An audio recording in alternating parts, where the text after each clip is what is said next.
మాదిగా ఎంఆర్పిఎస్ ఉత్తర కోస్తాంధ్ర జిల్లాల అధ్యక్షుడిని మాంజేసి మందకృష్ణమాది గారి నాయకత్వంలో ఈ దేశంలో జరుగుతున్న ఈ మార్పుకి ఈ ఎన్డీఏ కూటమికి మా అధినాయకులు మందకృష్ణమాది గారు ఇచ్చిన ఎన్డీఏ కూటమికి మద్దతుగా అన్ని రాష్ట్రాల మాదిరిగానే మాకు అత్యంత కీలకం.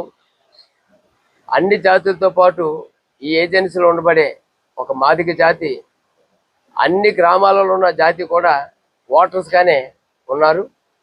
అదృష్టం ఏంటంటే గీత గారు ఎంపీగా రావటం, ఇక్కడ మేము చెప్పుకోవడానికి సంస్థ దగ్గరగా వెళ్ళి అమ్మ మా పరిస్థితి ఇది, మన వాళ్ళు ఎంతమంది ఉన్నారు, మీరు దృష్టి పెట్టండి అని చాలా దగ్గరగా అడిగే అవకాశం వచ్చినందుకు నిజంగా మోడీ గారికి ధన్యవాదాలు తెలియజేయాలి. మనకు అనుకున్న క్యాండిడేట్ని ఇక్కడ ఇవ్వడం. ఏజెన్సీలు అమ్మ టోటల్గా మాదిగలుగా 30,000 ఓటింగు మాదిగలే ఉన్నారని నేను గత 17 ఏళ్ల నుంచి అనంతబాబు అనే వ్యక్తిని ఎదిరిస్తూ సింగిల్గా రాత్రి 10 నుంచి 1 గంట వరకు ఏజెన్సీని జరిగిన ఏకైక ప్రాణాలతో మిగిలిన వ్యక్తి నేనే. అతన్ని నిర్ధారించి అతని కేసులను అక్రమ అట్రాసిటీ కేసులు కూడా పెట్టి దళితుల మీదే దళితులు వేరేలతో పెట్టించి ఎన్నో ఇబ్బందులు పెట్టి ఆదివాసీల బిడ్డలుగా బతుకుతున్న ప్రశాంతమైన వాతావరణంలో తనకు సంబంధం లేని వ్యవహారంలో కూడా మాదిగలుగా ఉండబడి మా మాన్యాల్ని కూడా తన చెరువులుగా ఆక్రమించుకుని ఇక్కడ మాదిగలే లేరని నినాదాన్ని పెట్టిన ఒక అనంతబాబుకి గుణపాఠం చెప్పాం. అదే మాది 2009లో మాదిగలు ఉన్నారు మాకు ఎంపీటీ సొప్పును ఇవ్వండి అంటే బాబు రమేష్ కూడా ఇదే పరిస్థితి చేస్తే దేవిపట్నం తొయ్యేరు గ్రామం నుంచి 950 ఓట్లు ఎంఆర్పిఎస్ నాయకత్వం మనం 2009లో పోటీ చేస్తాం. ఏజెన్సీ మనం చేయొద్దు, మనం ఉన్నామని నిరూపిద్దాం అనగానే నిజంగా కృష్ణమాది గారి మీద నమ్మకం ఆ గ్రామం బాబు రమేష్ అనే వ్యక్తి ఓడిపోతే కానీ మాదిగలు ఎంతమంది ఉన్నారని తెలుసు, ఎంతమంది ఉన్నారో తెలియపరిచి అంటే ఒక కీలకమైన స్థితిలో మాదిగలు అనేవాళ్ళు అన్ని వర్గాలతో పాటు ఏజెన్సీలో బతుకుతున్నాం. కానీ 171 యాక్ట్ వచ్చిన తర్వాత అందరికి ఇబ్బంది ఉంటుంది.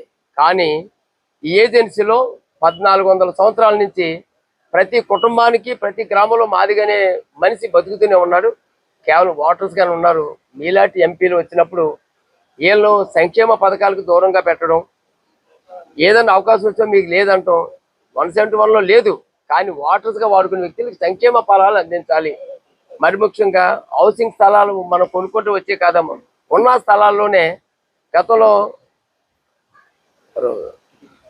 టీడీపీ గవర్నమెంట్లో చేతన్ అధ్యక్షులు జవహర్ గారి టైంలో మాకు హౌసింగ్ లోన్స్ వచ్చాయి. అప్పట్లో ఉంది హౌసింగ్ లోన్స్ అని ఇవ్వగలిగితే మీరు వస్తున్నారు కాబట్టి మన కేంద్ర ప్రభుత్వంతో మందకృష్ణమాది గారితో మీతో కూడా మాట్లాడించి ఒకసారి మీతో సపరేట్గా ఏజెన్సీ మాదిగల యొక్క బాధలు సాధలు మన ఎమ్మెల్యే గారు మీ ఇద్దరు ముందు పెట్టి అసలు మా కోరికలు ఏంటి.